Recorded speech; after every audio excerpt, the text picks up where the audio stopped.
Mga B-Days, magandang oras po sa lahat. Welcome po sa aking channel. Eto, inamin po ngayon, mga kabida, ng Presidential Communications Office sa pamamagitan po ng kanilang kalihim, na si Secretary Dave Gomez, na meron po silang ginagawang internal investigation patungkol ho doon ho sa 50 million pesos po, na sinasabi ho ni columnist Montulfo po mga kabida, na missing o nawala, mga kabida.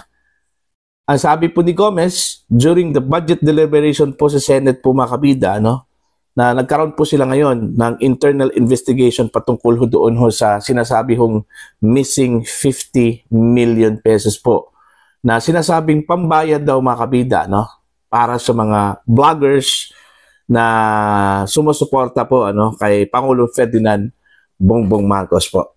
Eto, babasahin ko lang po ito pong article po ng Batas PH, mga kabida. Ang sabi po dito, 50 million pesos stolen from PCO allegedly intended to pay pro Marcos vloggers. Ayan, 21 minutes ago po yung kanila pong post, mga kabida.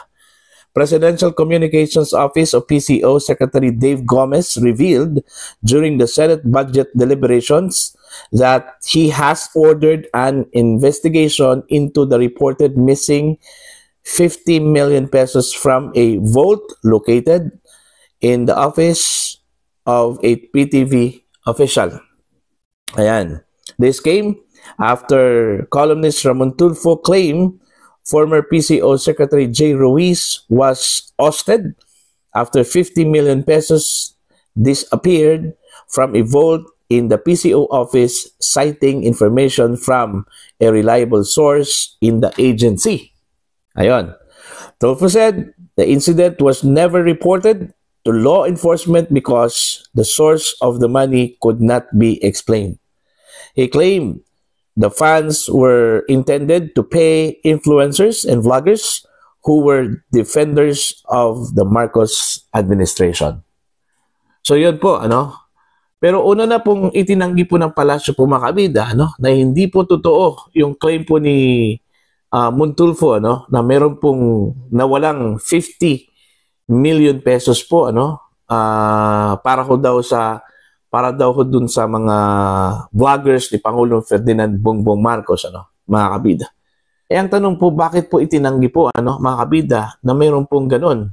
Mayroon pong 50 million pesos sa funds, na nawala dyan po sa vault daw ng PCO po mga kabida, And then, kinalaunan, mag-iimbestiga lang pala, mga kabida.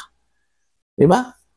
Yun yung malaking tanong, At saka pangalawa, kung totoo man po yung 50 million pesos po na pera na nakalagay po sa vault diyan po sa PCO mga kabida, for what intention, Sinasabi po ni Montulfo para sa mga Marcos vloggers. Ganun ba kalaki? Ganun ba ang administrasyong Marcos nababayad na po ng mga vloggers mga kabida? For what? Para pabanguhin ang pangalan po ni Pangulong Ferdinand Bongbong Marcos? Okay?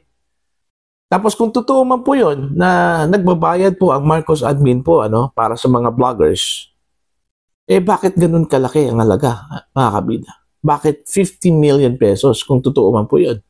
Kaya nga ang dami hong nagsasabi na totoo yung sinabi po ni Montulfo, mga kabida. Batay ho sa kanyang reliable source sa loob mismo ng PCO, mga kabida. Okay? Ngayon ko lang po nalaman mga kabida na kaya palang magbayad po ng gobyernong ito ng mga vloggers na dumidepensa po sa Pangulo po mga kabida. Okay? Ibig sabihin ho ba dito wala ho siyang tiwala doon ho sa mga media outlet po na pagmamayari po ng gobyerno, mga kabida, Ang dami yan sila mga kabida. Una, Presidential Communications Office pa lang. Okay? Araw-araw, nagkakaroon po ng press briefing, mga kabida. Pangalawa, Philippine Information Agency, PIA, di ba? Philippine News Agency, PTV4, Radyo Pilipinas. Ilang radio station ba yung Radyo Pilipinas, mga kabida? Ang dami. Di ba? marami ho silang mga news outlet na pwede hong i-promote ho doon si Pangulong Ferdinand Bongbong Marcos at ang Marcos administration. Eh bakit ho kailangan pa pong magbayad ho ng mga vloggers, influencers, mga kabida? Diba? Yun lang yung malaking question eh. Pera po ng taong bayan yun, mga kabida, ano po? Tapos, kung totoo man po yung sinabi po ni Montulfo na merong ganong kalaking halaga po mga kabida, no? Na nawala, eh sinayang lang po yung pera po ng taong bayan, ano? Mga kabida. Alright? Nag-imbestiga po sila ngayon. Meron pong internal investigation na ginagawa po mga kabida ang Presidential Communications Office. Tapos, last time, dininay po nila, ano? Mismo si Undersecretary Claire Castro po, ano? Ang nagsabi na hindi po totoo yung claim ni Montulfo. Alright? Saan ba doon ho ang hindi totoo, Yusek Claire Castro? Yung pagkawala ho ng 50 million pesos o yung idinawit po ni Montulfo yung pangalan po ni Mr. J. Ruiz, ano? Okay? Na kaya natanggal daw yun because of that missing o alleged missing money, ano? Okay? So, yun po, mga kabida. Actually, matagal na po ito eh. Okay? Umiikot lang talaga itong balitang ito, mga kabida, ano? Hanggat umabot doon ho sa budget deliberation para ho sa budget for 2026 ng Presidential Communications Office, ano? Natanong po yun, mga kabida. Yung pagkawala daw ng 50 million pesos po. I don't know kung hanggang kailan po yung ginagawang internal investigation po ng PCO ho dito, mga kabida. Ano? Okay. Ang masaklap lang po, doon ho sa sinabi po ni Mr. Tulfo, mga kabida, no, na nung nawala daw itong pera, eh hindi daw ni-report sa police. Okay? Bakit? Dahil hindi daw check kung saan yung source po ng pera, mga kabida. Okay? Hindi po alam kung saan po nanggaling yung pera. Yung 50 million pesos po, ano? Okay? Yan yung mahirap doon.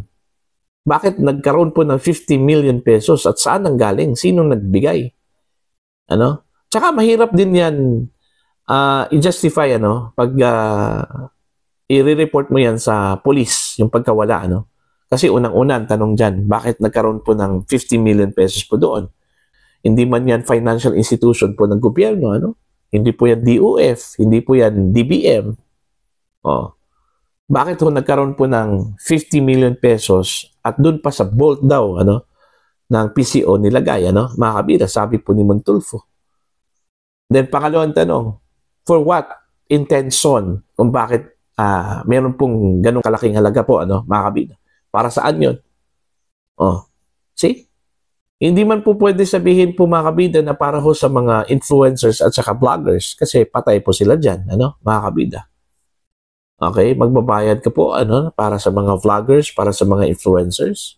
Ganun na ba ka-desperate itong Marcos administration kung totoo man po yung sinabi po ni Montulfo, ano, mga kabida, na kailangan hong magbayad po ng mga influencers at saka vloggers po, ano, mga kabida. Kung meron man pong ginawang pagbayad dun ho sa mga vloggers, influencers, eh hindi po dapat pera po ng gobyerno, ano? Personal po ni Pangulong Ferdinand Bongbong Marcos, kung totoo man po yung sinabi po ni Montulfo, ano, mga kabida. Hindi po dapat pera po ng gobyerno, pera ng taong bayan, ano, mga kabida. Alright? So, abangan po natin itong ginagawang internal investigation daw ng PCO, ano, para ma-establish kung totoo ba yung isiniwalat po ni Montulfo, mga kabida, no, na 50 million pesos daw na wala. Okay? Na pera na inilagay daw sa vault ng Presidential Communications Office, ano, mga kabida. At ito daw ay intended pambayad dun ho sa mga influencers at vloggers na nag-promote ho kay Pangulong Ferdinand Bongbong Marcos at ng Marcos administration. Alright? Para po sa inyo, ano po ang inyong opinion at pananaw ho dito, mga kabida, dito ho sa isiniwalat po ni Montulfo. Okay? Naniniwala ho ba kayo na totoo yun na merong perang ganung kalaki po ang halaga, mga kabida, at nawala daw. Okay, dyan po sa PCO. At do you think itong sinasabi ho ni Montulfo na 50 million pesos na pambayad doon ho sa mga vloggers at influencers, okay, nararapat ba yun? Legally and morally upright ba yun, mga kabida, no? Okay? Please comment down sa mga hindi pa po subscriber sa aking channel. Please subscribe. Just click the subscribe button, click the notification bell, click all para updated po kayo, mga kabida, sa aking mga uploads. Maraming salamat po sa inyo lahat.